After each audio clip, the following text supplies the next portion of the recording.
Happy Monday, all you Minties. This is the Uncanny Omar with the Astonishing Melanie. And today we're going to take an advanced look at the SpiderMan life story oversized hardcover from Marvel Comics. So please stay tuned. Thank you to David Gabriel and the fine folks at Marvel for sending us this advanced review copy. This copy comes out in the direct market and book market on December 28th. So this is your advanced overview. And this is an oversized hardcover, meaning that it's as tall as an omnibus. That's right, it's as tall as an omnibus, so it's bigger in trim size than your trade paperback. Yep, so here it is compared to the original printing of the trade paperback. This book definitely deserves the hardcover oversized treatment. Yeah, that's right. We're going to talk about why here in a little bit without getting into spoilers. Now, this here, the trade paperback, only collects the 6-issue mini, whereas this collects the mini and the first annual. That's right. Okay, so let's take a look at the design. I believe that's Chip Zdarsky, isn't it, that did this? Because I know he designed the covers for the first few books, or the 6-issue miniseries. Here, let's take a closer look at the spine right there. Reminiscent of that Spider-Man Blue Deluxe Edition with the little spider head down there. Because it's blue? Probably. And I know that's Chip Zdarsky right there. And the back of the book, giving you a quick synopsis of what this is about. Underneath the dust jacket. That's the aughts cover, correct? I think so. I think that's the aughts. Chip Zdarsky, Mark Bagley, Spider-Man Life Story. The spine of the deluxe edition. And then the back of the book. So let's get this open and talk about the premise without going into too many spoilers. And then show off, of course, the artwork. Alright, let's go ahead and get this open. We have the blue end pages there. All the scenes from different parts of the comic book here. Spider-Man Life Story. So over here on the left-hand side is a quick synopsis as to who Spider-Man is, in case you're not familiar with the character. Starting from 1962, talking about a 15-year-old boy, Peter Parker, getting bitten by a radioactive spider. And the whole thing about the with great power comes great responsibility. Which is a theme throughout the whole book, which consists of 240 pages. That's right, 240 pages and printed where? Shout out to Versailles? Sheridan, Versailles, Kentucky. Yay! Right down the road from us. 2 in a row. So don't judge it too harsh. Chip Zdarsky, Mark Bagley, John Dell, Andrew Hennessy, Frank D'Armata, and Matt Milla doing the colors, the inks, and of course the pencils of this wonderful story. And kicking it off with Spider-Man Life Story. So, Astonishing Melanie, how would you explain the concept of this to somebody that has never read it, but is familiar with Spider-Man, or not familiar, and also familiar with Spider-Man, both people? So each of these issues covers one decade in Peter Parker's life, starting with the 60s. The story has elements that are definitely familiar for old readers, and it's fun how they're twisted about, like twisted in a good way to fit into one issue that covers his decade of his life. It's just a different way to enjoy the story. So as Melanie was saying, for example, issue number 1 takes place in the 60s, particularly 1 year. So this is 1966. Issue number 2 is the 70s. And I love that disco jack-o'-lantern ball there. 1977. So you will see some changes in here. The most unique thing about this is that Peter Parker and all the characters are aging in real time. So it really starts with him being 15 years old in 1962 and then aging like he would in real time. So by the time we get into the 90s and early aughts, he is an older man. Let's get into the third issue here to show some of that artwork. And throughout these stories, you see, of course, Peter's relationship and how it grows with Gwen Stacy, and then later Mary Jane. And even though it's confined to just, here's an issue about this decade, the relationships are deep and believable. So here's number 4, 1995.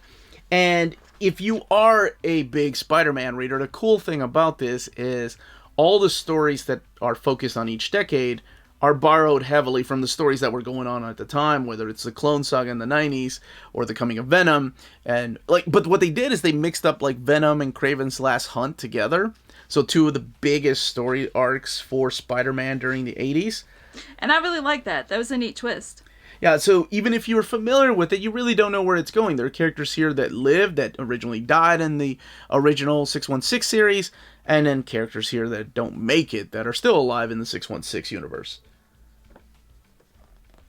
So who they got to draw this is probably the most recognizable Spider-Man artist. Now we're in the early aughts with, of course, the whole Moreland saga, because this was introduced in the pages of JMS's Straczynski's run. Thank you. Yeah, Straczynski's run, and then they had the whole crossover with the other, introducing us to the Spider Totem. But and you know what? When was it the 60s or 70s issue? Probably 70s. When Green Goblin, no, it was the 60s.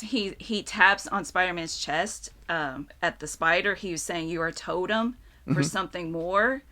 And he's wanting him to be his heir, not Harry. I thought that was a really cool hint at the kind of, not legacy, the lore that Straczynski introduced. The things to come. So what I was going to say is that who they got to draw this is one of the most phenomenal Spider-Man artists ever. And probably the one that everybody's familiar with if you grew up in the late 80s, early 90s, mid-90s, Ultimate Spider-Man early aughts. He drew over 100 issues with working with Brian Michael Bendis on Ultimate Spider-Man. That is Mark Bagley. To a lot of people, he is the definitive Spider-Man artist. And I like how he changes his art style a little bit to fit the decade. Like, okay, this right here, wait, this page, that looks like Ultimate Spider-Man. Like, especially right here. As in the back, it wasn't, I guess, I don't know the word, like open, clean. You're talking about like big eyes. Oh, okay. All right, let's go back here to compare it. So maybe it was the colors. With the aughts issue, if you could flip back with John Romita, that reminds me of John Romita Jr. There seems... And this kind of reminds me a little bit of John Romita Sr. in a way, just the way that he drew Spider-Man. Like a really good looking See, the eyes are Peter more Parker. cartoony here. I honestly, I didn't notice that when reading through this. So, without going into spoilers, we've done an old reader, new reader on this. Melanie and I have reviewed this. I think we did it in depth, and it was a spoiler review. If you want to check that out, I'll put the link above. But yeah, this one made me tear up. I thought it was a beautiful tribute to the character, and it kind of made me wish that they had done more. Now, the original idea was to do 6 issues for each decade. That was his original idea. He wanted to do 6 issues for each decade, but Marvel said no. So a lot of it feels rushed. But he did get an extra annual, and like I said, the annual is not collected in the trade paperback. Now, Yeah, and it's a really nice addition. I disagree, though. I don't think it feels rushed. I think because it had to be confined to one issue, that it was a little bit more creative. That Zdarsky was a little bit more creative. Okay. Respectfully disagree. I think it would have been cool to have it 6 issues, but that's okay. That's what marriage is all about. So this story should be 6 issues in a comic. This is really interesting.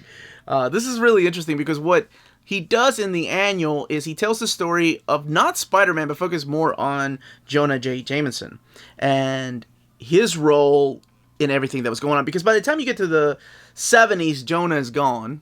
By the time you get to this, like I said, it starts in 66. For some reason, one of his biggest arch nemesis at the beginning isn't there. And what happened is that he is found guilty of helping Mac, the guy that became the Scorpion here, Mac Gargan, and of course, who ended up killing Dr. What was his name? Stillwell. And it's Captain Stacy that arrests him, throws him in jail. So he's in prison, for most of this. He's there kind of not really atoning to his sins because he refuses to believe that Spider-Man is a good guy. He's still thinking that Spider-Man is a villain. When he hears about the death of a certain character, he's like, how did this happen? It had to have been Spider-Man that did it. So I thought this was a great addition because it fits in perfectly in between issues 1 and 2. Actually, all of them, because this goes all the way into the aughts and all the way it has an ending, and I think it's very well done. This is a wonderful edition, and I would have kept reading more about Old Man J. Jonah. Old Man Jameson. In prison. And yes, he does get to see a lot of the villains come in, visiting his cell. Whether they redeem themselves or not, it's an awesome journey. Now, let's look at the extras. Censoring the final page, of course, of the book. By the way, it does have a cool twist, that final page. But looking at the extras here on the right-hand side. So definitely the covers are the variants are reminiscent of art styles back then, except for, of course, Scotty Young, but that's okay. So take a look at this in the 70s and 80s. I really enjoyed those. Let us know in the comments below what you think about if I was seeing into things or if the colors and art style were like a little different between each of the issues. You're right about that one right there. My the 90s. favorite is the 90s. That is very. Look at the McFarlane webbing right there. This is Carrie Andrews, who has a huge range in his art style. Some more variants here, including one by Mark Bagley, John Romita Jr. I like that one by John Romita Jr. And then, yeah, this is what I thought. He did get to do the cover. So this is The Art Process by Chip Zdarsky. Talking about the original idea of the covers and what he wanted to use at first and then changing his mind. So all 6 issues, Uncanny Omar Talk Pretty one day. All 6 issues. Thank you. Are collected in here as well as the annual, making it 240 pages. Let's take a look at the binding. So looking here, we see that it's glued binding. Yep, no threads in here. So this one is definitely glued binding. It seems to be a common thing for the Sheridan printer. But with 240 pages, and there aren't that many spread pages, I think it does a good job of, staying open. Like, let's look towards the beginning here. So here it is towards the beginning. It's pretty good. It doesn't try to shut itself down. The gutter loss. It has confidence in itself and good self-esteem. Yeah, that's exactly the word I was looking for. The gutter loss is very minimal because, like I said, not a lot of spreads. The spreads don't come until the later decades. And looking at the back, and the way that it lays over towards the back. But that, as they say, is that. That's right. If you're interested in purchasing this book, please check out our sponsor. CheapGraphicNovels.com, your online home for brand new graphic novels and collected editions up to 50% off cover price. They pride themselves on packaging your books so they arrive safely and in excellent condition, as well as prompt and helpful service. Check out the bargain deals for up to 90% off cover price. CGN is excited to announce that they are now taking pre-orders. They're making it easier for you to ensure that you don't miss out on the hottest releases. CGN is currently running a special promotion for you Minties. If you're a first-time customer, let them know that you were referred by Near Mint Condition at the checkout, and you'll receive a credit for free shipping on your next order. This promotion is valid for U.S. customers only. Cheap Graphic Novels, your source for the hottest books with the kind of deep discount and quality shipping and customer service that will keep you coming back for more. And that was the content, the page count, and build of this deluxe edition hardcover. Let us know in the comments down below if you're going to upgrade your trade paperback, if you've never read it, if you've never read SpiderMan and this is something that you've been wanting to read. Or why SpiderMan is the best hero. I don't know about that. I think you accidentally said Spider-Man instead of Wolverine. But again, This was the Uncanny Omar. If you have any more questions, leave them down below. And from the Astonishing Melanie, thank you so much for watching. Stay minty!